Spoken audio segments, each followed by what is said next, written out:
welcome back to my lens.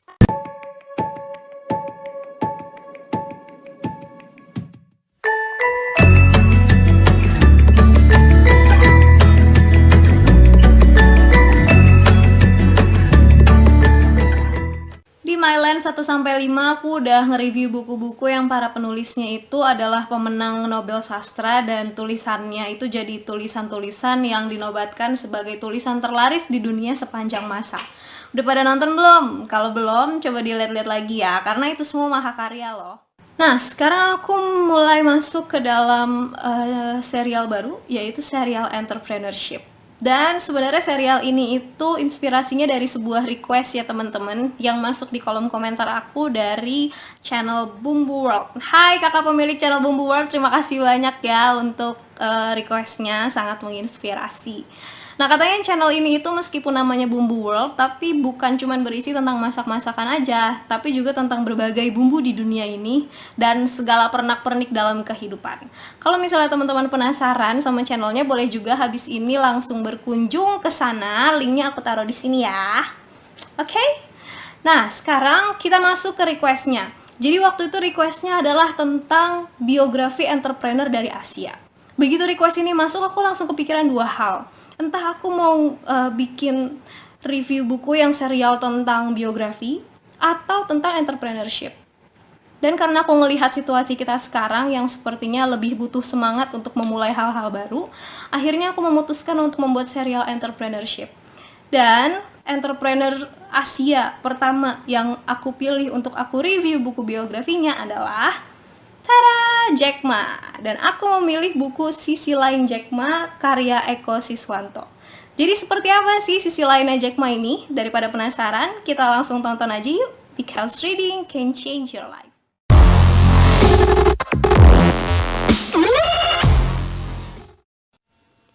Sebagai entrepreneur, Jack Ma adalah seorang entrepreneur yang unik dan berbeda dari entrepreneur lain yang mungkin kita kenal. Apa perbedaannya? Ketika entrepreneur yang lain punya banyak cerita tentang kemajuan mereka, Jack Ma justru memajang rentetan kegagalannya bagaikan piala. Namun justru kisah-kisah kegagalan inilah yang membuat Jack Ma menjadi pribadi yang inspiratif dan memberi semangat. Di samping cerita bahwa ia berkali-kali gagal dalam ujian sekolah, kita tentu sudah pernah mendengar bahwa ia ditolak oleh Harvard University sampai 10 kali. Lalu, ada juga cerita bahwa ia telah melamar ke 30 perusahaan dan semua lamarannya ditolak. Bahkan ketika ia melamar kerja di KFC bersama 23 calon karyawan lain, mereka semua diterima kecuali dirinya. Jack Ma memang memiliki masa kecil dan masa muda yang tidak mudah. Ia lahir dan besar di Provinsi Zhejiang, tepatnya di daerah Hangzhou, Tiongkok. Dan ia berasal dari keluarga yang sangat sederhana. Ayahnya hanya seorang pendongeng dan pemusik tradisional yang menerima uang pensiun sekitar 500.000 per bulan. Di sekolah, ia bukan siswa yang berprestasi. Ia 2 kali tidak lulus dalam ujian sekolah dasar dan 3 kali tidak lulus dalam ujian sekolah menengah. Ketika berencana masuk perguruan tinggi pun, ia gagal lolos sebanyak 2 kali hingga akhirnya memutuskan untuk melamar kerja. Ini pun tidak berjalan baik. Beberapa tempat yang ia datangi tidak ada yang bersedia menerimanya bekerja. Ketika melamar pekerjaan sebagai pelayan hotel dan penjaga keamanan, ia juga mendapat penolakan. Alasannya sama, yakni postur dan tinggi badannya dianggap tidak memadai karena ia tergolong kecil, pendek, dan kurus. Karena kasihan melihat perjuangan anaknya, ayahnya menawarinya bekerja sebagai pengantar majalah karena kebetulan ayahnya memiliki koneksi dengan beberapa penerbit. Namun ayahnya mengingatkan bahwa pekerjaan itu tidak ringan. Ia harus mengantar beberapa bundel majalah dengan mengendarai sepeda roda 3 beberapa kilometer setiap harinya. Jack Ma tidak berkeberatan. Ketika masih remaja dulu, ia sering bersepeda ke Danau Sihu untuk menawari para turis di sana panduan wisata gratis dalam bahasa Inggris. Ia melakukannya karena begitu tertarik dengan bahasa Inggris sejak umur 12 tahun dan ingin belajar namun tidak mungkin mengikuti kursus sebab perekonomian keluarganya yang saat itu pas-pasan. Jack Ma menjalani pekerjaan sebagai pengantar majalah tanpa pernah mengeluh meskipun setiap hari ia begitu kelelahan. Suatu malam, ayahnya mendekatinya dan bicara padanya. Ayahnya memberinya apresiasi karena pekerjaannya mengendarai sepeda berkilo-kilometer setiap hari telah dapat ia lakukan dengan baik meskipun itu melelahkan. Dan ayahnya bertanya, apakah tidak mungkin kalau Jack Ma melakukan upaya yang sama untuk mendaftar di universitas? Ia pun terus memikirkan kata-kata ayahnya ini dan kembali terdorong untuk mendaftar di universitas. Ia akhirnya berhasil masuk universitas di usia 19 tahun setelah beberapa kali gagal lolos tes. Ia lulus pada tahun 1988 di usianya yang ke-24 dan setelah itu mengajar sebagai dosen bahasa Inggris di Institut Teknik Elektro Hangzhou. Kampus tersebut saat itu tidak memiliki peringkat yang tinggi dibanding kampus-kampus lain di kota itu, dan Jack Ma hanya menerima penghasilan sekitar $12 Amerika Serikat per bulan dari mengajar di sana. Meski hanya mendapat gaji yang kecil, Jack Ma tetap mengajar dengan tulus dan passion yang penuh. Ia menjadi salah satu pengajar yang disukai karena sangat humoris dan sering menerapkan metode diskusi dalam mengajar. Alhasil, murid-muridnya jadi lebih menikmati proses pembelajaran dan lebih berani mengemukakan pendapat mereka. Pada tahun 1994, internet mulai masuk ke Tiongkok dan Jack Ma segera mempelajarinya serta mulai membuat website. Ketika pada awal 1995 ia berkesempatan ke Amerika Serikat bersama teman-temannya, ia mencoba browsing dengan menggunakan kata kunci bir. Dan ia kaget karena ada begitu banyak informasi tentang bir dari berbagai negara, tapi tak satu pun informasi dari Cina yang ia temukan.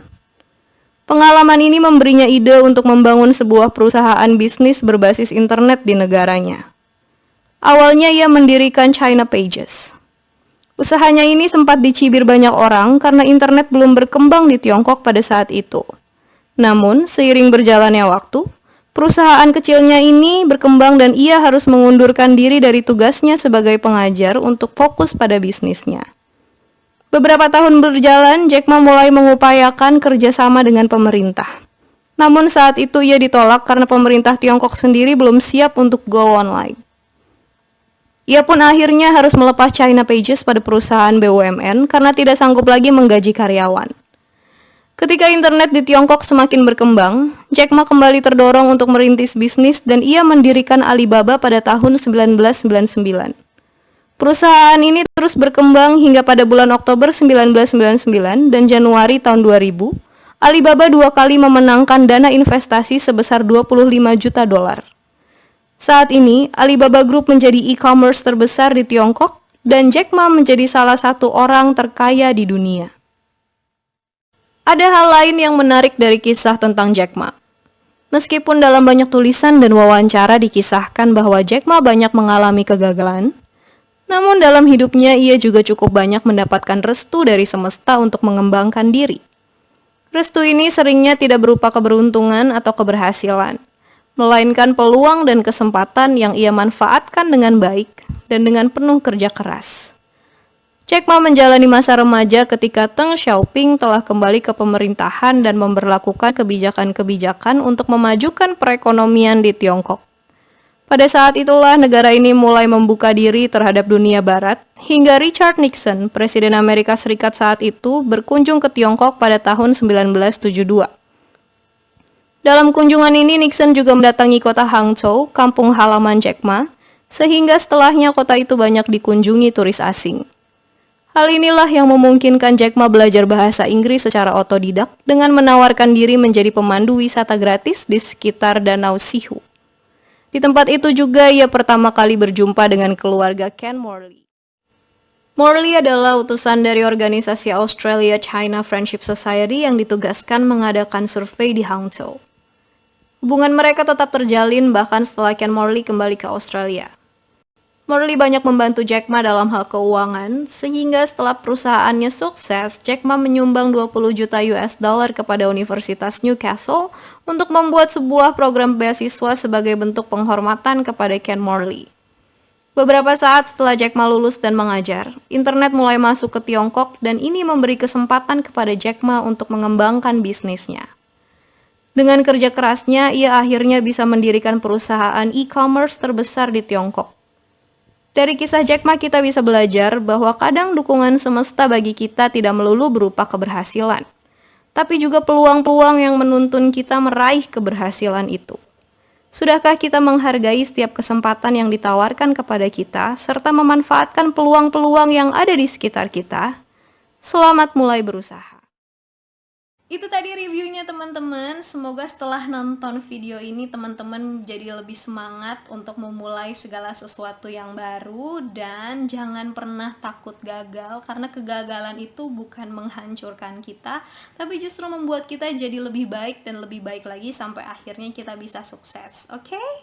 Di video berikutnya aku masih akan ngebahas biografi tokoh entrepreneur Asia, tepatnya dari negeri kita tercinta, Indonesia.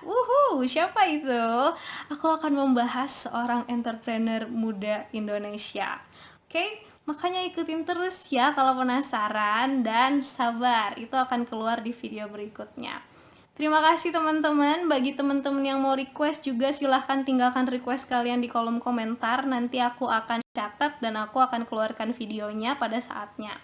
Jangan lupa baca dan baca buku terus, because reading can change your life. See ya!